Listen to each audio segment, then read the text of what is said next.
Guys, today I'm gonna do 11 Hip Hop Season 5 episode. I don't know. I think it's 10. I'll put it in the description box or whatever, but it's the review. Let me give y'all a disclaimer right now. If you guys hear some background noise, I ain't got no privacy right now, so y'all just gonna hear it and we gonna roll with it. Cause they talking about sports and I'm outnumbered. I'm just saying. Anyway, it started with Jessica Dime and Jock at the skate ring. She thinks she meeting Scrappy at the skate ring for a date, and he sent his cousin. Okay, I don't care about their conversation, but I'm gonna tell you my thoughts on this. This one, you know, a nigga don't give two fucks about you. When he sends his no good cousin, like when you know the cousin no fucking good, like with 100 million kids, and he sent him in the place of a date, bitch, he has no give fucks about you. Then he didn't even have the courtesy to call her, text her, FaceTime her, Snapchat, nothing. And to come to find out, you dogged me for your ex-girlfriend that you know is fucking with somebody else. I mean, I don't know what happened with Bambi at that time or whatever. It was just the point. Like, bitch, he gives no fucks. None. Then it's so dirty dick ass Jock gonna try to flirt with her and try to, still take her out on a date. I'm like, told you. This is where you treat it like what you give off. I'm just saying. Um, the next scene was Stevie J and his friend. They're interviewing girls for a hookah lounge that they're trying to open. You know, he's always about a side hustle. I can't be mad at that. Like, at least he trying. The restaurant with Benzino didn't work out. He trying something different. I can't knock his hustle. Hell. Um, they had one girl from Cali, another girl. I didn't care. Then here come this girl. Every time I see this girl, my soul get irritated. I just can't because Tommy really fucking irks my nerves. She comes in somebody's process of interviewing. This is like a job. And you walks in there, interrupt everybody, walk up on the stage, like, can I talk to you for a minute? Like, for real? And then grab him and walks off with him. Like, that was so fake, like, whatever. So then she has a conversation with him and say how she wants to do music and she can act and she can do that and this and that. And she needs him to manage her. Because she owns she just on some bullshit. Talking about she need to make her money because Scrap is getting ready to go away for 5 years and all this kind of stuff. And I'm sitting there like, this whole time I'm looking at her, I'm like, how do KK feel about her now? Because KK, you wanted this girl for your son. And this is what she giving off. How do you feel about her now? Because I just wonder, do they still get along? But, well, this old hood rat ass KK. I don't know. But she's telling him she wants him to be the manager. He like, how is Scrap gonna feel, all this kind of stuff, and she like, he gonna be cool. Then she was talking about by any means necessary, whatever she gotta do to get him in the studio and to work with her and all this kind of stuff. And then she turns around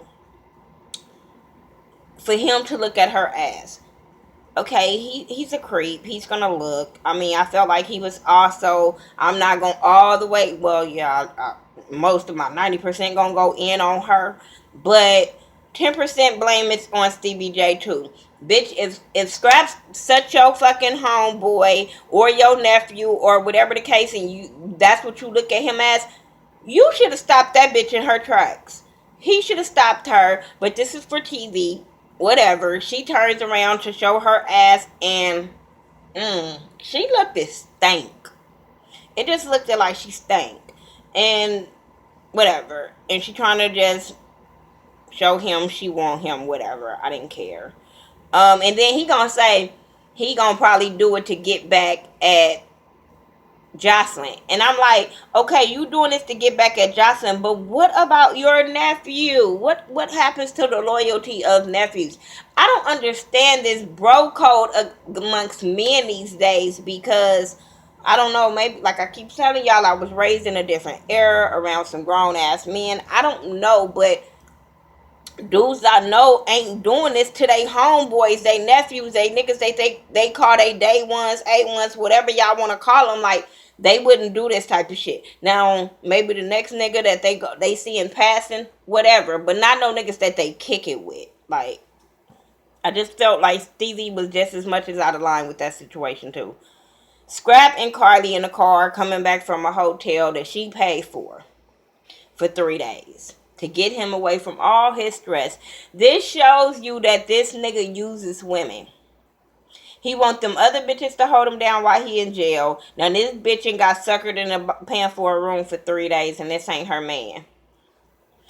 Carly, I thought you was smarter than this. I thought you was more of a boss bitch than this. But this nigga suckered you into paying for a room for 3 days. I didn't give a fuck about the conversation because I was still stuck that she paid for a room for 3 days for a nigga that know he got two other bitches and they over there fighting. Then she was telling him how she gonna tell Life that they talking or whatever. She was like, I'm gonna tell Life, and he was like, about what? Why? Like, bitch, what you gotta do that for? We just fucking, we ain't gotta go tell other people that we talking or you like me and I like you. We ain't gotta do all that. That's the vibe he gave me.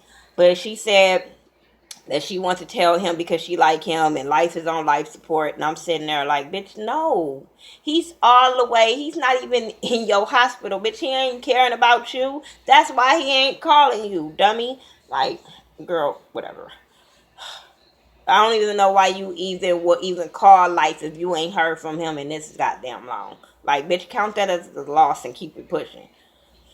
um But yeah, they do that. Oh, and since she gonna tell him about Life, he gonna be honest and say that he got to go do 5 years, and she looking and wanna cry and all this kind of stuff, and say she loyal, and I don't care. Like I said, he just need another business to send him some stuff on his books.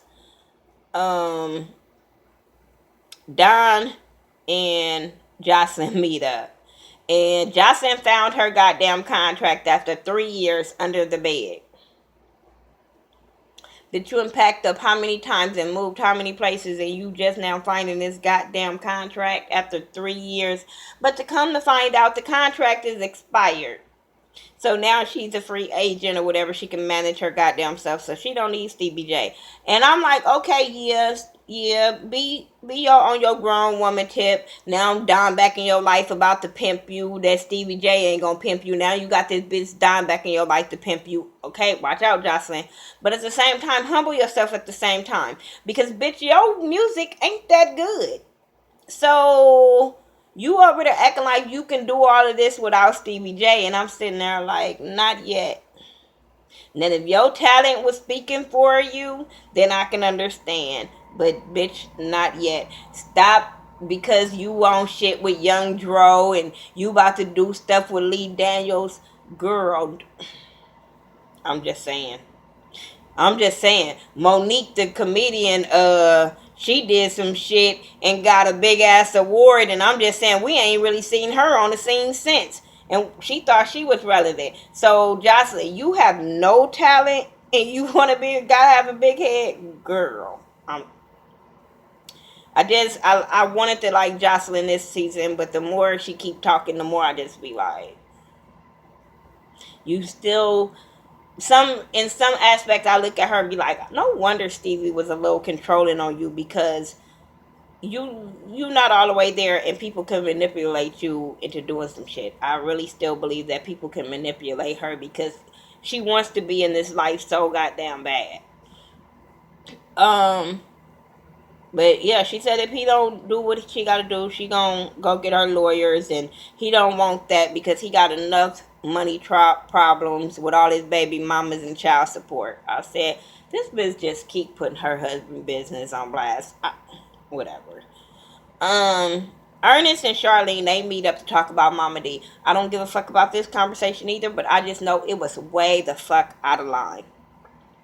I can understand if Charlene and Mama D was cool or cordial or anything, but the last time we seen them, they were beefing, wanted to fight, all this kind of stuff. Well, at least Mama D did. and you meets up with her enemy to tell her that she drink too much and she bipolar and all this kind of stuff. I felt like Ernest was way the fuck out of line. I felt like Mama D need to pop the fuck all the way off on both of them. Ain't nowhere in the world I would have been cool with my dude meeting up with a bitch that he know I just had a falling out with, and then you gonna go tell her all my motherfucking business, all my life story. I mean, I felt like that was Mama's D's life story to tell and not everybody else's. Mama D never really went into detail about her being a nurse or whatever, and then she had an accident, and then she got, I guess, addicted, and then he got her into the life, into the drug game and the street game. Like, I felt like him putting all her business out there like that was out of line to somebody that, like, if he was talking to Deb Adney, then I can understand. But no, you was talking to a bitch. No, that was out of line. Then she say they need to go see a counselor or whatever, and he say that they gonna go see the pastor. I guess the pastor that married them or whatever. Can we get that out the way? Because I don't even want to go back. So they go meet up with this pastor, and it just went left. It went left because he was putting her business out there, and she was getting irritated. But then it went left about them talking about sex. He was cussing in front of the pastor, and she was like, you talking about getting some and all that, and you got shortcomings. And I just was like, I feel so sorry for their kids. I promise. I always feel sorry for Scrappy and his sister when it come to Mama D and Ernest, because for some reason I don't believe that her shit is scripted. So I be like, whatever they come out their mouth is just some, because I just don't believe that Mona can come up with some shit that be coming out of Mama D mouth. I really don't. But I just be like, wow, they are really in front of this pastor. I know you're supposed to get out all your feelings and frustration in front of the person so you can get it out there and square it away, but even he was looking at them uncomfortable, and I was just like, wow, okay, whatever. Time you go to Scrap House, I promise. I probably don't even think I would have did this fucking review if it wasn't for this Banshee. I promise, because I didn't understand this insect. Oh my gosh, she just reminded me of a fucking little grasshopper. I don't know. They arguing, she walk in, push, banging on his door first of all. So, like he didn't know she was coming, with the cameras in the house and on the outside of the house. Stop acting like you don't know motherfuckers is about to start filming. Shut up. So she comes over there about to beat the glass in to get in the house. He opens the door like, what you beating on the thing for? She over there like, what is this? What is this? She throwing his paper in his face, and I'm like, bitch, can you let him read it first? And she shows him a receipt talking about Carly Lewis. So you fucking Carly Red? And he like, what? What are you talking about? What this got to do with me? I said, why are you making this worse? Bitch, if she's coming to confront you like this, she has proof. You's a fucking, no, I can't say he dumb. No, they're dumb, because he keep telling these bitches certain things and they keep on going back to him. But yeah, she goes off on him and was about the receipt or whatever. Then she sits on the couch and she asks him a question. I don't even remember. I just know that bitch jumped like a grasshopper onto him and started pulling his hair.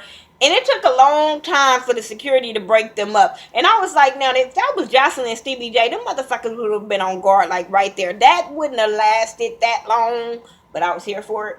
But yeah, like, this girl really needs to take her medication. Like, then she jumps on him. He breaks they break him up or whatever.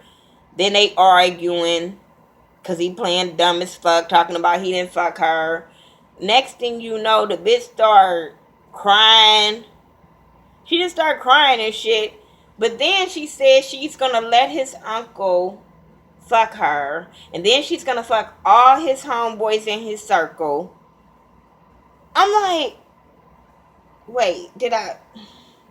Because it went from her fighting him to crying to he said something again and she tried to fight him again. But bitch, you just, she got mad because the motherfucker told her when she said, I'ma fuck your uncle and your homeboys. He said, okay, and I give you a list. I give you a list of all of them. Here you go. Like, bitch, it didn't work out in your favor. You looked real stupid. You thought it was gonna hurt him, and it really hurted you because he didn't give two fucks like he really don't. And he was telling her she played herself, whatever. I just was like, y'all both stupid. Um, Scrap and Carly, they go on a date, and before they can go eat, he has to confront her to make sure she didn't plant that goddamn paper. She say she didn't. I think she did. I'm sorry. I think Carly did plant that paper. Like, I don't know if she planted it or just left it there, but I know when they give you a hotel receipt, you usually fold it up, put it in your purse or some shit. You know what I'm saying? Leave it on the in the room on the little table maybe. But to just leave it in his car, I just felt like that was planted. So she can say she didn't all day long. And then she gonna tell him she don't want to be in no mess. Bitch, if you didn't want to be in no mess, you would have fucked him and knowing all the drama that he got going on. Bitch, if you didn't want to be in no mess, you would have fucked him, period. And you don't have no title or no nothing with him. Like, girl, please. Mimi and Jocelyn meet up to talk about Stevie, and because Mimi wants to tell Jocelyn that Stevie is shacking up at her house because he ain't got nowhere to stay, like he ain't got no hotel money. I don't know. But she just wants to let Carly know. I mean, Jocelyn know, so it won't be no problem since they getting along. But before she can do that, Jocelyn like so dramatic, want to drink. I didn't give a fuck. Like, I didn't believe it. But she wants to tell her that Stevie got the baby that's on both of their ass. And a baby? Oh my god, a baby. And I'm sitting there like, yeah, that's fucked up. Because we knew Jocelyn wanted to have a baby with him. But at the same time, I don't really expect too much from Stevie. So then now Mimi mad. Then Jocelyn saying, you need to go come let him stay at your house and all this kind of stuff. She was like, bitch, don't be trying to send him back over here, hell to the north. And I'm like, bitch, stop acting like you don't want him over there. Because if he didn't, he wouldn't be there. Baby daddy and all. Shut up. So they gonna cry and figure it out and confront him next week or whatever. I don't care. Carly and Tommy. Carly is at her radio station for Playboy, her little messy radio show. And Tommy comes in there to confront her and about the receipts, and she's saying that he don't claim you, he and all this bullshit. And she like, how would you know, or why would you even know if you ain't fucking him, basically. But then that bitch gonna say, you want to be like me. And I'm like, why would she want to be like you, bitch? Do you know how many mugshots you got? She don't want to be like you. Maybe she want to fuck the same dude you fuck, because y'all running around talking about what is that game. It's like, I don't know. Um, but I don't think Carly wants to be. Bitch, you ain't even got a job. Carly got a million of them bitches and staying relevant every season on Love and Hip Hop. Why would she wants to be like you? I don't know. But then, this is where Cardi needs to take boxing lessons, because that bitch called her a bad mother. A bitch with 32 mugshots gonna call me a bad mother? Bitch, I'm sorry. Like, this is why I felt like Cardi should have threw something at her. Like, bitch, you want to shake tables and all this kind of other stuff. When you come at my motherhood, I don't give a fuck, rather. And then, she's like, he's old enough to be your daughter's age. Okay, nobody's saying that about motherfucking Demi Moore and all them bitches, old bitches that say younger man. Ain't nobody saying that shit about Patti LaBelle fucking dating her drummer young than a motherfucker. So Cardi dating a younger dude and fucking a younger dude, that's not the problem. The younger dude just needs to stop fucking everybody else. That's it. But, like, girl, you coming at her being a mom, that was real foul and fucked up. And then you get mad. She gonna talk, oh, y'all gonna know my name. The name that you want us to know of, bitch, nobody wants to know your name. We all want you to seek professional help. But I don't want to hear you spit no bars. I don't want to see your naked body. Bitch, you done showed us you modeling lingerie all on the show, so we don't care. Your weave was horrible. Um, I don't know why would we want to know your name. Your reputation is fucked up. Even Stevie had told you, like, bitch, you need to get your reputation under control. Like, what the fuck? So no. But then she got mad. I think Cardi was talking about her fake ass jacket, and the bitch tried to jump over the counter. I'm like, girl, you knew you wasn't jumping over that counter with all them securities. She just need a big glass of water and like 3 or 4 pills. I don't know. And if they don't help, I'm telling you, a 72-hour hold will might do her a lot of justice. Um, I don't like her. I'm waiting for next week when Deb Atney and D Smith kind of go at it, because I really, this big damn D Smith is really trying everybody patience. Um, Anyways, and I'm waiting for the reunion. Tell me what y'all thought about this episode of Love and Hip Hop. I'm gonna try to do Black Ink Crew and just tell you how I feel about Black Ink Crew, not just like a full review. But I'm gonna try to get that up today if they let me record. I don't know. But yeah, tell me what y'all thought about Love and Hip Hop, and I'll respond to as many comments as I can. Follow me on all social media sites by the Ghetto View, THA, not THE. And sorry this video is late, but y'all know on Mondays I go support my brother for Mike Louis Monday. So sorry. All right, you guys, peace out.